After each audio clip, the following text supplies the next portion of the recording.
Last decade's big emphasis on walking, cycling and public transport in Ljubljana has brought our primary attention to the needs and special care for the safety and equal terms of mobility of youngsters, elderly people and people with various disabilities.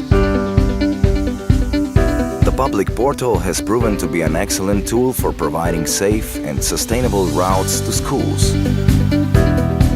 LPP, the city-owned public transport operator, has introduced demand-responsive services tailored for several categories of disabled people.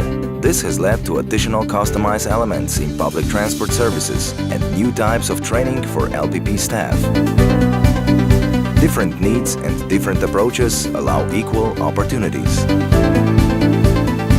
The public portal enables parents to plan and organize the transport or route of their children to schools.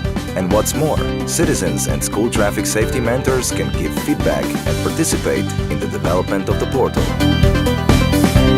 Digital technologies for improving the safety of children, demand-responsive services for social inclusion and a new perspective on independent mobility represent a unique service in Ljubljana, a city of safety, equal opportunities and possibilities for all.